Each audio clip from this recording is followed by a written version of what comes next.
Welcome to Conversations Live. For more than a decade, we've brought you the best in books, entertainment, celebrity interviews, and current events. When the movers and shakers of the world have something to say to you, they say it to us first. Here's your host, Cyrus Webb. Welcome back, everyone, to Conversations Live. I'm your host, Cyrus Webb. Glad you all could join us once again, but for a radio audience here in Mississippi at WYAD 94.1 FM and WYADonline.com. We're glad that you all could be with us. Also, tuning in to our friends at iHeartRadio and Amazon Music Podcast. We're glad you all could be with us as well.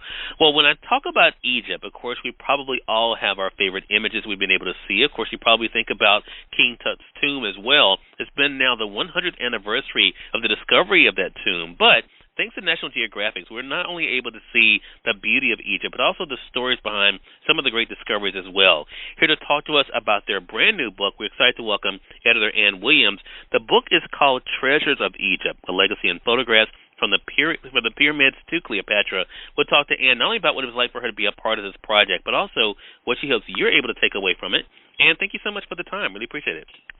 Thank you for having me. I love talking about ancient Egypt. Well, look, this is a beautiful book. I have the hardcover here with me here in the studio, and what I love about this book, Ann, is that, of course, we know National Geographic is going to give us great photos. I mean, that's a given. But I love the history, as well as peeling back the layers to those who've made these discoveries possible, like the archaeologists. What has it been like for you to kind of see all of this being brought together in this great book?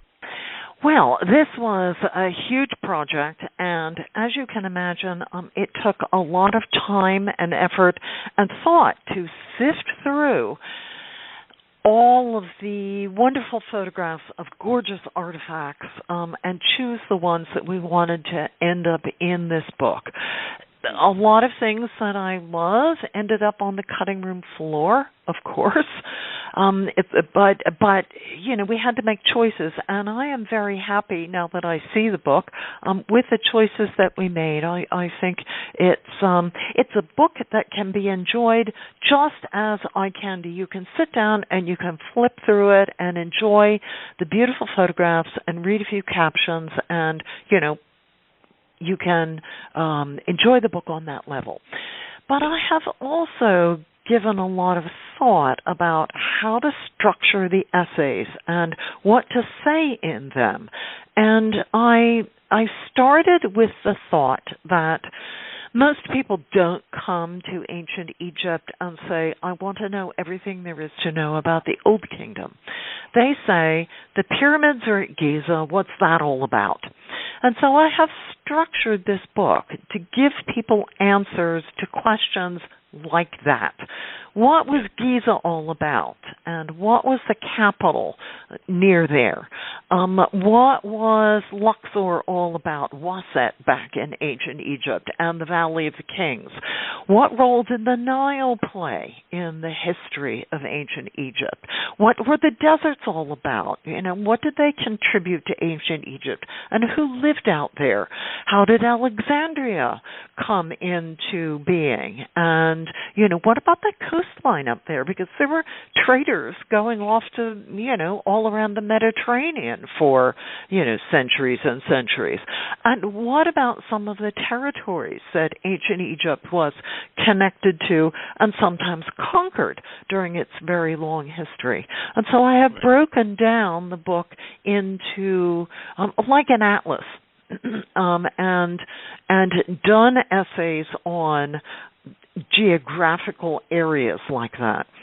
I also, as you mentioned, I pulled out some biographies of what I think are very interesting archaeologists who have worked in Egypt over the years, from W. Flinders Petrie, who was one of the first archaeologists to really work meticulously and take notes about things that were coming out of the ground. To Salima Ikram, who is one of the modern-day Egyptologists. She is an expert on mummies. So anytime anybody finds animal remains or human remains in an excavation in Egypt, Salima gets a call in her office in Cairo, or an email, a text. She packs her bags and she goes off to the dig to examine whatever this mummy is that's just come to light. So I think there's a lot to enjoy in this book, and you can enjoy it on a number of different levels. You could be an armchair traveler, not wanting to go anywhere, just explore the world from the comfort of your living room, and this book is for you. You can be planning a trip to Egypt and want to know about, what Abydos is all about. And this book also is for you. And you could be beginning your study of Egyptology and just want to get a framework of what happened during 3,000 years of pharaonic history. This book is also for you. So it works on a lot of different levels, and we gave a lot of thought to putting it together like that to speak to a lot of people.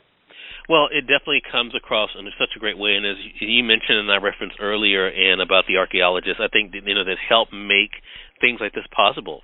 Their curiosity, their wanting to put in that work definitely makes it something worthwhile, which is why I'm so glad our audience now has a chance to be able to get it. Again, everyone, editor Ann Williams has been our guest. The book is Treasures of Egypt, A Legacy in Photographs from the Pyramids to Cleopatra. You can get it through our friends at Amazon.com or through your favorite local bookstore. If they don't have it, I know you guys can be able to ask them to order it for you. Also, make sure you guys are staying connected with National Geographic as well. You can find them at NetGeo, of course, on social, but also, of course, go to their website as well. And really appreciate the time and looking forward to speaking with you again. Thank you for having me. Hey, glad to do it. And we thank your audience for tuning in to another great segment of Conversations Live. Until next time, I'm your host, Cyrus Webb, saying as always, enjoy your day, enjoy your life, enjoy your world. Thank you all for choosing Conversations Live. Now let's go make today amazing. Take care.